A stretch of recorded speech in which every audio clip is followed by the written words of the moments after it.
저번 주 2026년 2월에 있었던 이 어닝 발표 이후에 15% 정도 떨어지는 모습을 보이면서 상당히 되게 마음이 아팠어요. 이 아마존 주주분들을 위해서 이거를 계속 들고 있어도 괜찮은 건가 한번 알아보죠. 사실 아마존이 작년에도 되게 고생을 많이 했고요.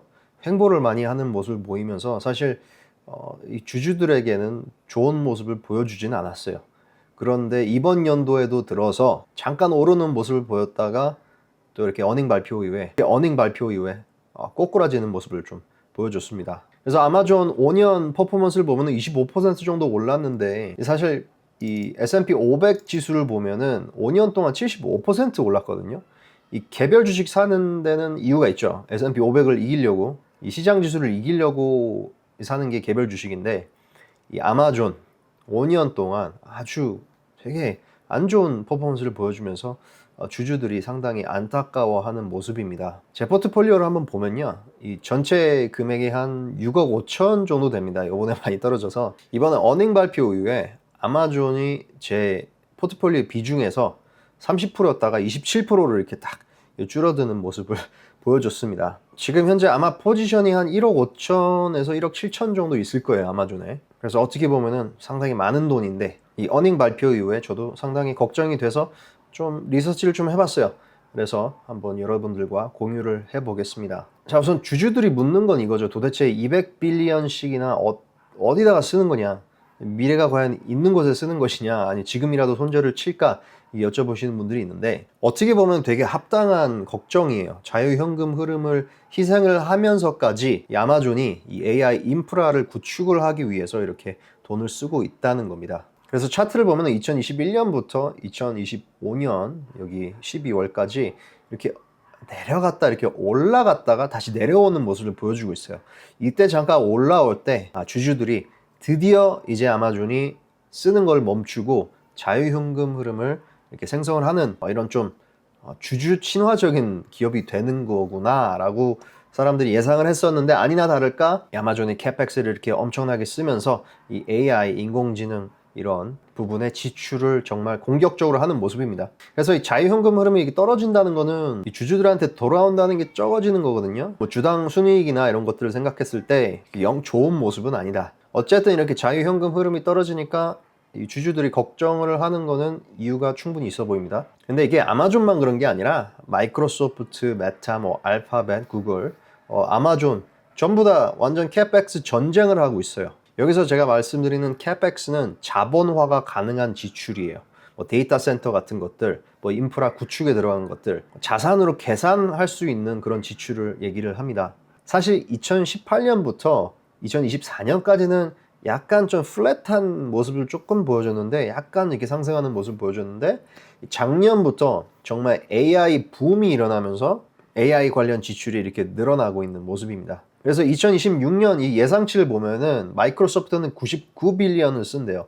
메타는 125, 그리고 구글은 180, 그리고 당연히 이 아마존이 이 선두를 차지하는 200빌리언 달러를 발표를 한 겁니다. 이 아마존 같은 하이퍼 스케일러들을 볼 때, 이 하이퍼 스케일러라는 것은 아마존이나 구글, 메타, 뭐 마이크로소프트 이런 회사들처럼 지출을 정말 공격적으로 해 나가면서 성장도 공격적으로 해 나가는 회사들을 말해요. PER 지수나 프리 캐시 플로우를, 이 자유현금 흐름을 볼 게 아니라 POCF를 봐야 합니다. 그래서 이게 주가 대비 영업 현금 흐름이에요.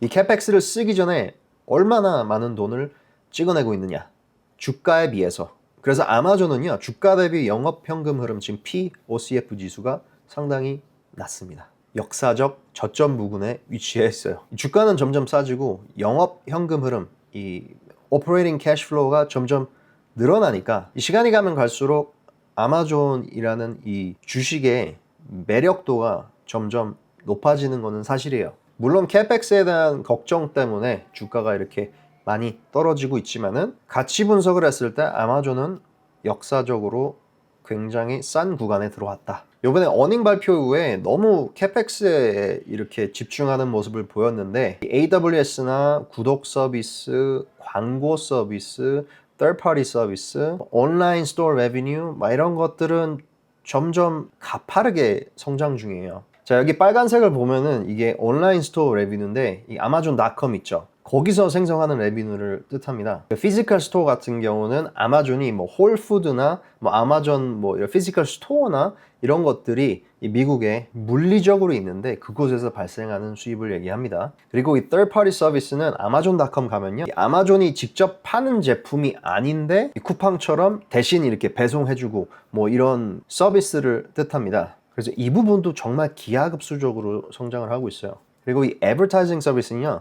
이 아마존.com에 올라오는 이런 물건들 있죠. 이 third party 서비스랑 굉장히 밀접해 있는 서비스인데 이 아마존.com에 물건을 올리는 사람들이 광고를 할 수 있도록 도와주는 그런 서비스예요. 그래서 아마존.com을 들어가서 이렇게 페이셜 클렌저, 얼굴 닦는 그런 폼 클렌저를 한번 검색을 한번 해볼게요. 여기 있죠. 여기 올라오는 것들. 이게 전부 다 광고란 말이야. 여기 sponsored 보이시죠?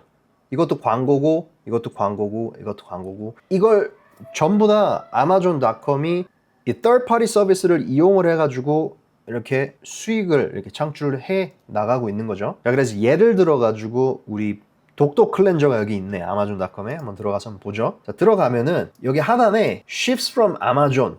그쵸? 하지만 sold by Roundlab US라고 써 있는데 이 라운드랩이 이 미국 지사가 있겠죠? 이 지사가 아마존에 물건을 올려서 파는 거예요. 그러면 이 라운드랩 미국 지사가 아마존의 일정 금액을 이 수수료를 납부를 하겠죠. 이게 third party 서비스고 제가 말했듯이 여기 스폰서 이렇게 써 있는 게 이게 이 광고의 일부분이다. 애버타이징 서비스의 일부분이다. 자, 돌아와서 보면요. 여기 subscription 서비스도 있어요. 그래서 이 아마존.com 할 때 이 프라임 이걸 구독을 하면 저도 구독을 했는데 구독을 하면은 뭐 넷플릭스처럼 영상 서비스도 제공이 되고 그리고 이 프라임만의 이 배송 빨리 되는 그런 게 있어요. 당일 배송도 있고 굉장히 혜택이 많아서 저도 한 달에 한 15,000원 정도 내고 이렇게 구독을 하고 있는데 이 구독 서비스도 계속 증가를 하고 있다는 거죠. 그리고 이 중에서 AWS가 여기 상단에 보이시는 AWS가 마진율이 정말 좋아서 이 아마존의 머니 프린터라고 봐도 되는 그런 부분의 비즈니스예요. 그래서 아마존을 좀 줌아웃 해가지고 보면은 이 비즈니스 자체는 굉장히 빠르게 성장을 하고 있다. 어떻게 보면 여태까지 아마존의 공격적인 전략이 지금까지는 먹히지 않았을까 이런 생각을 해보게 됩니다. 자, 그리고 operating margin이라는 게 있어요. 자, 운영 마진. 운영 마진이 올라가면 올라갈수록 operating cash flow 우리가 아까 봤던 이 운영 현금 흐름이 늘어나게 됩니다. 그래서 예전에 이런 말 많이 들었을 거예요. 아마존이 손해를 보면서 장사를 하고 있다. 그런데 지금 보면요. 여기 2021년 6.6% 이런 마진율에서 점점 내려갔다가 올라오면서 11.2% 그러니까 11%대의 마진율을 유지를 하고 있고 앞으로도 더 올라갈 예정이에요.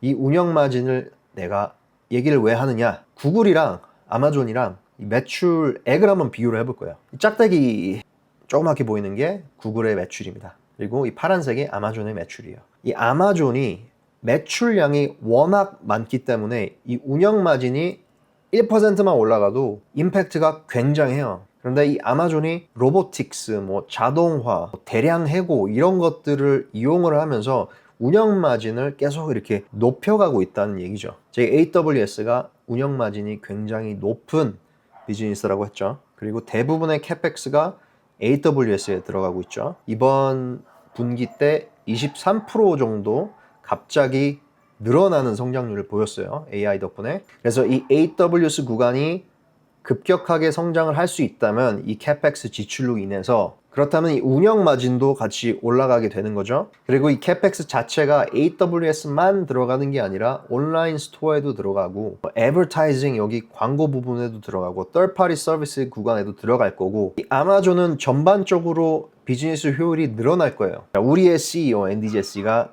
이번에 어닝콜에서 어떤 얘기를 했냐면은 We install this capacity, this AI capacity, we are monetizing it. 그러니까 돈을 쓰면 쓰는 족족 이 AI 부분에 투자를 하는 돈 곳곳이 정말 빠르게 돈으로 전환되고 있다. So it's just a very unusual opportunity. 정말 흔하지 않는 기회다 이렇게 얘기를 합니다. I passionately believe that every customer experience that we know of today is going to be reinvented. 우리는 고객들의 경험이 오늘 우리가 알고 있는 것과 다르게 정말 재개발될 것이다, 이런 얘기를 하고 있어요. 물론 이 사람도 집 밥통이 달려 있으니까 당연히 이런 얘기를 하겠죠. 하지만은 이 말 속에 진실이 담겨 있는 건 사실이에요. 자, 그래서 AWS 이 백로그를 보면요, 이 백로그가 뭐냐면은 AWS를 쓰고 싶어 하는 사람들이 있는데, 클라이언트들이 있는데, 이 용량 제한, 이 카파시티 제한 때문에 줄 서 있는 클라이언트들이 얼마나 있느냐, 금액적으로, 이걸 얘기합니다. 그래서 이거를 Remaining Performance Obligation RPO라고 하는데, 이게 정말 급격하게 성장을 했어요. 2025년 12월 기준으로. 이게 무슨 말이냐? 이 AI에 대한 투자가 실현이 되고 있다라는 얘기예요. 그래서 어떻게 보면 앤디 제시가 말하는 것이 사실일 수도 있다고 생각을 해요, 저는. 그래서 주의 깊게 보고 있습니다. 미래 동력들이 여러 가지가 있어요. 우리가 평소에 알고 있는 것들과 조금 다를 수도 있는데, 뭐 트라니움이나 인퍼런시아, 뭐 자체 개발 AI 칩도 있고, 에이전트 같은 것도 개발을 했고,